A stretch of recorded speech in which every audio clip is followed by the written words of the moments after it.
Sebagai guru di SMP Santo Fransiskus Xaverius Ruteng, saya menyadari bahwa dedikasi seorang guru tercermin dalam kesediaannya untuk terus belajar, menyesuaikan diri dengan perubahan, dan merancang pembelajaran yang bermakna. Guru tidak hanya menyampaikan teori, tetapi menjembatani antara ilmu dan kehidupan nyata. Menjadi guru harus mampu mendengarkan, memahami, dan memfasilitasi tumbuhnya potensi setiap individu. Halo, sahabat GPK Hebat di seluruh Nusantara. Perkenalkan, nama saya Christina Danggut. Saya adalah seorang guru dari SMP Santo Fransiskus Xaverius Ruteng di Kabupaten Manggarai. Saya saat ini mengajar mata pelajaran Pendidikan Agama Katolik dan Budi Pekerti. Situasi bahwa data rapor pendidikan SMP Santo Fransiskus Xaverius Ruteng tahun 2025 mengalami penurunan dalam banyak aspek dan memerlukan perbaikan serta perhatian yang signifikan dari komunitas sekolah. Yang pertama, kemampuan literasi menurun. Hasil asesmen menunjukkan bahwa kemampuan literasi peserta didik mengalami penurunan signifikan, yaitu 4,65%. Yang kedua, karakter peserta didik belum berkembang optimal, menunjukkan penurunan, yaitu 1,42%. Yang ketiga, iklim keamanan satuan pendidikan kurang kondusif, menurun 2,26%. Data menunjukkan bahwa masih ditemukan hukuman fisik yang dilakukan guru, kasus perundungan, dan kesejahteraan psikologis atau well-being peserta didik kurang merata. Yang keempat, kualitas pembelajaran dalam proses pengajaran dan pembelajaran menurun 4,77%.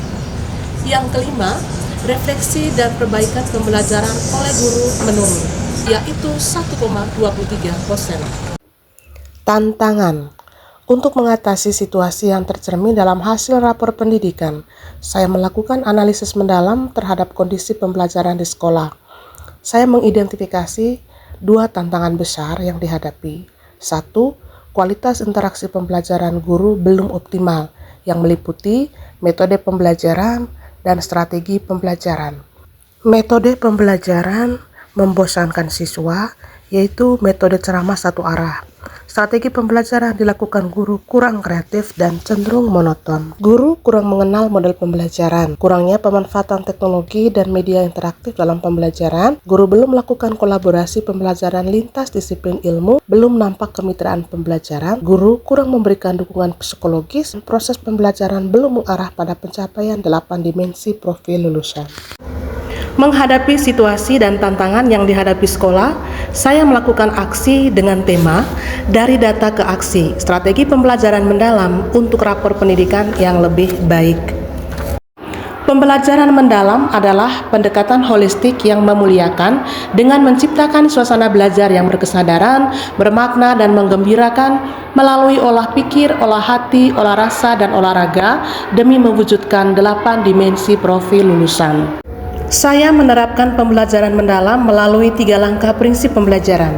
1. Membangun kesadaran peserta didik untuk menjadi pembelajar yang aktif sehingga termotivasi secara intrinsik untuk belajar melalui kegiatan sebagai berikut. Pada awal kegiatan, melakukan doa sebelum pembelajaran dan menyampaikan tujuan pembelajaran.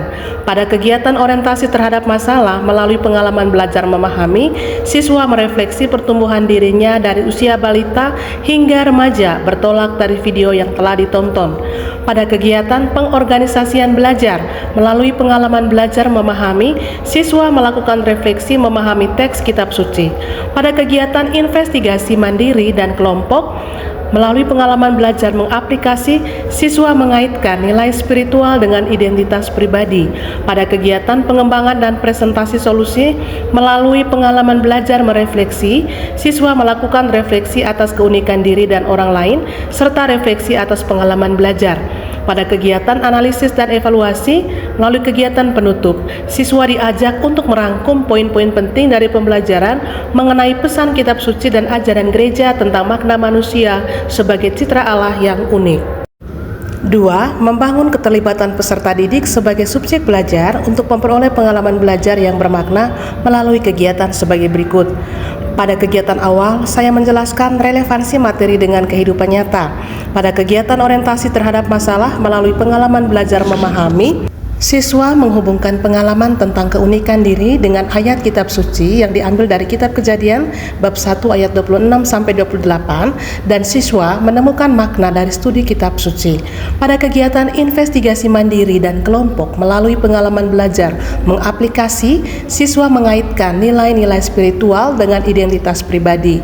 Pada kegiatan merefleksi, siswa menemukan makna dari keunikan diri dan orang lain serta merefleksi pengalaman belajar.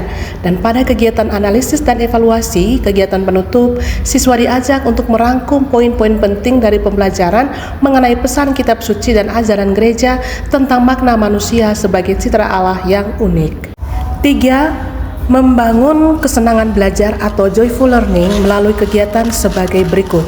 Pada awal kegiatan, mengajak siswa membuat kesepakatan kelas, menyanyikan lagu 7 kebiasaan anak Indonesia hebat.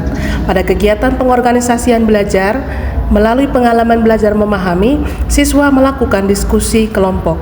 Pada kegiatan investigasi mandiri dan kelompok melalui pengalaman belajar mengaplikasi, siswa mempresentasikan hasil diskusi melalui galeri wall, di mana hasil diskusi ditempel pada dinding yang sudah disiapkan dan siswa diberi kesempatan untuk berkeliling, membaca dan memberikan komentar atas hasil diskusi kelompok lain. Setiap pos dijaga oleh 2 orang, sedangkan anggota lainnya bertugas untuk membaca dan menganalisis hasil diskusi kelompok. Pada kegiatan pengembangan dan presentasi solusi melalui pengalaman belajar merefleksi, siswa diminta menunjukkan sikap menghargai keunikan diri dan orang lain di dalam kelas secara berpasangan. Pada kegiatan analisis dan evaluasi, kegiatan penutup, siswa diajak untuk merangkum poin-poin penting dari pembelajaran mengenai pesan kitab suci dan ajaran gereja tentang makna manusia sebagai citra Allah yang unik. Siswa juga diberi apresiasi dan motivasi untuk membangun semangat belajar. Selama proses pembelajaran, saya melaksanakan asesmen yang relevan dengan tujuan pembelajaran, yaitu asesmen formatif. Asesmen dilakukan dimulai pada awal pembelajaran menggunakan tes lisan untuk memetakan kesiapan belajar siswa. Asesmen selama proses pembelajaran dilakukan melalui interaksi siswa selama proses pembelajaran dan diskusi kelompok. Di sini saya mengamati perilaku siswa dengan menggunakan lembar observasi langsung dan diskusi kelompok serta rubrik kinerja. Asesmen di akhir pembelajaran dilakukan dalam bentuk tugas portofolio hasil belajar berupa refleksi.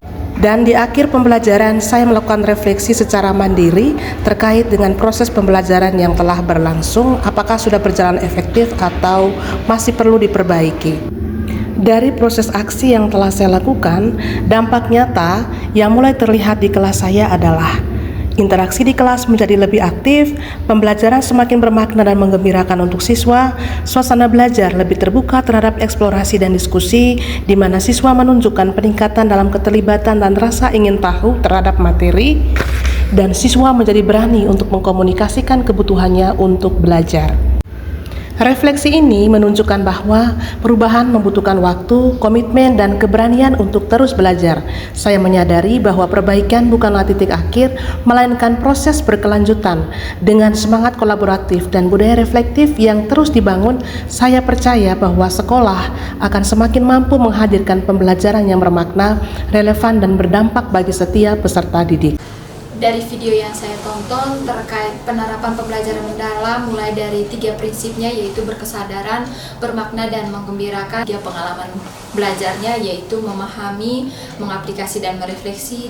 Kerangka pembelajaran mendalam mulai dari praktek pedagogisnya, lalu kemitraan, lingkungan pembelajaran, dan pemanfaatan digital. Itu semuanya sudah nampak dalam seluruh video yang sudah saya tonton. Pengalaman saya berkarya di SMP Fransiskus, Ibu Christina Ganggur ini merupakan salah satu pendidik yang rendah hati, punya semangat dedikasi yang tinggi, punya juga inovasi-inovasi yang begitu luar biasa, dan punya kemampuan untuk mengelola kegiatan pembelajaran.